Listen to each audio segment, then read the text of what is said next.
Hi, today I am presenting my strategy case analysis on the company Grandma Teresa Bannock, and that makes Bannock baking mixes basically. So this company is indigenous owned, and I'll be presenting my case analysis on this case applying the models out of our textbook. So recently this company has seen a demand and growth. So I'll show the challenges and future strategic plan that I have developed for this company. Here I'm using three strategic models: the Diamond E framework, the strategic environment linkage, and Porter's 5 forces. So these models helped me identify key issues with the organization, and it let me capture a sight on external environment. So I also uh, got some help about balancing organizational capacity, culture, and the sustainability. All right, let's talk about symptoms. The company we are working on has a very little distribution, and the owner, Teresa Ward, manages all production and operations alone. This restricts the company's ability to meet rising demand. The baking mix industry is highly dominated by large companies, and most consumers prefer buying baked goods in store rather than online. Competitors offering smaller ingredients or artisanal products also reduce the company's differentiation. Recent media exposure has added pressure to expand without a clear plan. The main problem is choosing a sustainable growth strategy that captures new opportunities without surpassing the company's limited financial operational resources. The company must decide whether to expand online sales, introduce new flavors, or pursue other option that aligns with consumer behavior, competitive forces, and culture values. Time to discuss our application of strategic models. Start with Porter 5 forces. The competitive rivalry is high because the baking mix market is dominated by major brands. The new threat of new entrant is medium to high due to low production barriers. Buyers' power is high because consumers can easily switch to another mixes, fresh bread, and indigenous products. Suppliers' power is low because the ingredients used are widely available. The threat of substitutes is medium because customers can purchase fresh, Bonnac, or other artisanal bread products.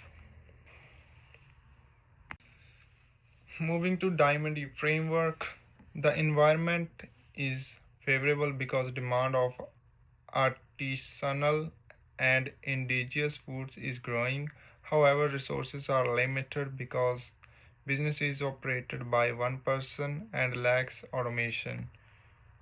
Teresa prefers strategies that protect culture, authenticity, and the family recipe. Organizationally, the company is small and has minimal marketing and distribution system. That means any expansion must match its capacity. So we have the strategic environment linkage. Online purchasing rates for baked goods are low, making online expansion a poor fit right now. In contrast, adding new flavors align with consumer demand for artisanal and culturally meaningful foods.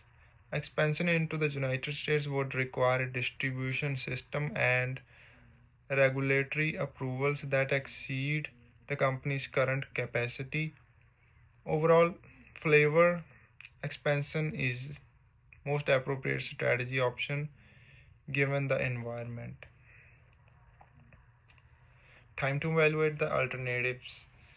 The strategy must align with the company's limited resources, match current market trends, and be feasible with a short 2 to 8 week timeline. It must also strengthen culture authenticity, improve competitive differentiation, and avoid overwhelming a one-person operation. These criteria guide the assessment of the alternative. The alternative one, Shopify direct to consumer expansion. Expanding through Shopify would increase national reach and take advantage of free 6-month trial. However, most customers do not buy baked goods online, making this strategy less effective. The second alternative is introduce two new flavors, introducing cinnamon and raisin and chive and rosemary flavor align with consumer interest in unique, culturally meaningful foods. It is inexpensive, manageable, and current resources support it and strengthens product differentiation. Although it doesn't fully address distribution limitation, it provides the most practical short-term growth option. So recommendations. The recommended strategy is to first launch two new flavors to build product variety and strengthen brand identity. Once production becomes stable, the company can use the free Shopify trial to expand online reach in a low risk way. Clear instructions and cultural storytelling should be added to help consumer understand Bannock. Production should be limited and monitored weekly to avoid exceeding capacities.